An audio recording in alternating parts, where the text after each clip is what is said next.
दोस्तों एक बार फिर से स्वागत है आपका प्रजापति न्यूज में। तालिबान कौन है और क्या चाहते हैं? तालिबान को पैसे कौन देता है? क्या है तालिबान? कहां से होती है तालिबान की फंडिंग? तालिबान इतना ताकतवर कैसे हो गया? दोस्तों ये वो सवाल है जो इस वक्त हर इंसान के दिमाग में घूम रहे हैं। आखिर ये तालिबान ऐसी कौन सी बला है जिसने आफत मचा रखी है? मात्र 10 से 12 दिनों के अंदर पूरे अफगानिस्तान में अपना कब्जा कर लिया।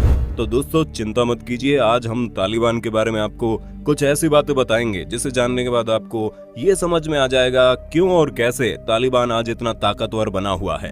इन सारी चीजों को जानने के लिए मेरे यानी अपने दोस्त विशाल प्रजापति के साथ वीडियो के बिल्कुल अंत तक बने रहिए।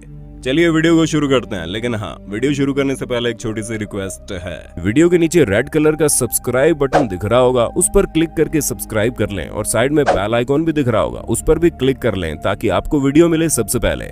दोस्तों अगर हम तालिबान शब्द के मतलब को जानने की कोशिश करें तो पश्तो जुबान में छात्रों को तालिबान कहा जाता है। 90 के दशक की शुरुआत में जब सोवियत यूनियन अफगानिस्तान से अपने सैनिकों को वापस बुला रहा था, उसी दौरान तालिबान का उभार देखने को मिला। दोस्तों ऐसा माना जाता है कि पहले तालिबानियों का ये आंदोलन धार्मिक मदरसों में उभरा, जिसके लिए सऊदी अरब ने फंडिंग की थी।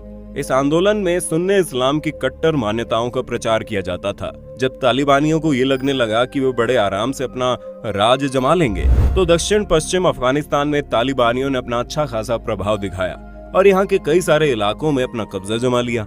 और फिर इसके एक साल बाद 1996 में तालिबानियों ने अफगानिस्तान की राजधानी काबुल में अपना कब्जा जमा लिया। तालिबानियों ने उस वक्त अफगानिस्तान के राष्ट्रपति रहे बुरहानुद्दीन रब्बानी को सत्ता से हटाया और साल 1998 आते आते करीब 90% अफगानिस्तान पर तालिबान ने अपना कब्जा जमा लिया।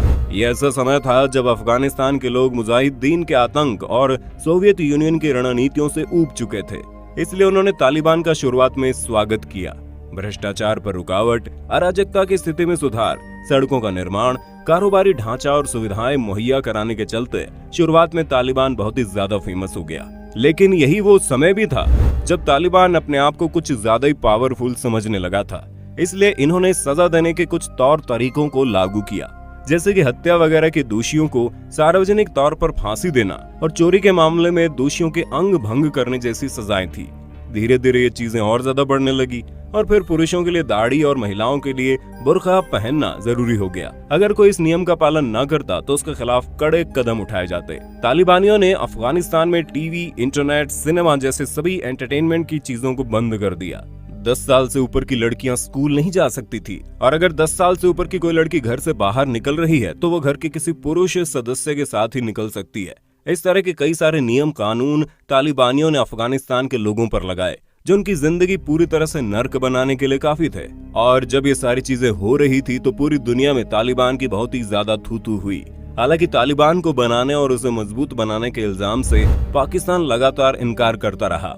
पर दोस्तों इस बात में कोई संदेह नहीं है कि शुरुआत में तालिबान में जुड़ने वाले लोग पाकिस्तानी मदरसों से ही निकले थे। जब अफगानिस्तान पर तालिबान ने अपना नियंत्रण जमाया था तो पाकिस्तान उन 3 देशों में से एक था जिसने तालिबान की सरकार को मान्यता दी थी। हालांकि पाकिस्तान के अलावा सऊदी अरब और संयुक्त अरब अमीरात ने भी तालिबान को स्वीकृति दी थी।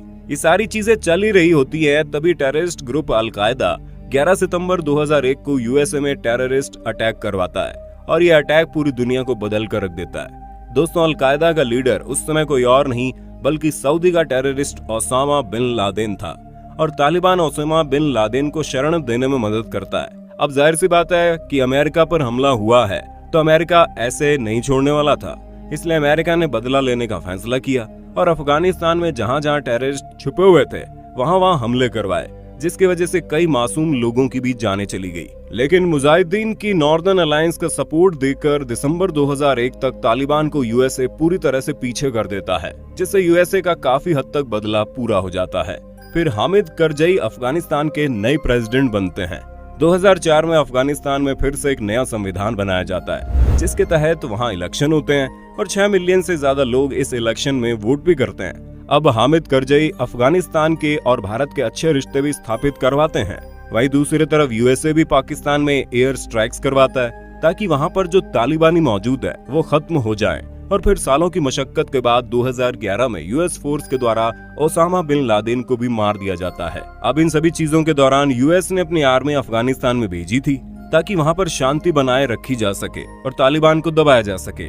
लेकिन फिर भी तालिबान पूरी तरह से खत्म नहीं होता, बल्कि अफगानिस्तान के अलग अलग इलाकों में और आसपास के देशों में किसी न किसी तरह से अपना आतंक दिखाना शुरू कर देता है और ये सारी चीजें लगातार चलती रहती हैं। जिसके बाद 2020 में अमेरिका के प्रेसिडेंट डोनाल्ड ट्रंप तालिबान से शांति बनाए रखने के लिए बातचीत शुरू करते हैं। उनका कहना था अगर तालिबान अलकायदा जैसे टेररिस्ट ग्रुप से अपने रिश्ते खत्म कर देगा तो अमेरिका अपनी फोर्स को पीछे हटा लेगा और अफगानिस्तान छोड़कर चला जाएगा, क्योंकि अफगानिस्तान में अमेरिकन सरकार का बहुत ही ज्यादा खर्चा हो रहा था।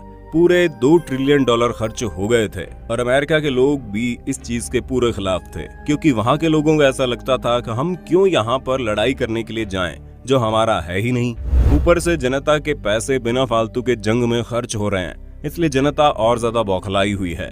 अमेरिका के पीछे हटने के कारण ही आज तालिबान अपने सबसे मजबूत समय में चल रहा है, जहां आज इनके पास 85,000 से ज्यादा लोग मौजूद है जो लड़ने कटने मारने के लिए पूरी तरह तैयार है। और इनका सिर्फ और सिर्फ एक ही मकसद है कि कैसे भी करके पहले पूरे अफगानिस्तान पर अपना कब्जा जमाएं और फिर ये कहना गलत नहीं होगा कि अफगानिस्तान को कुछ सालों तक चलाने के बाद ये आसपास के पड़ोसी देशों में अपनी हुकूमत करने के लिए आगे बढ़ेंगे। इसलिए इन्हें अभी से रोका जाना बहुत जरूरी है, जो अगर अमेरिका चाहता तो कर सकता था, क्योंकि कहीं न कहीं तालिबानियों से पहले अमेरिका ने मुजाहिदीन को अफगानिस्तान में अपना विस्तार करने में बहुत मदद की थी, न सिर्फ पैसों में बल्कि हथियारों में भी।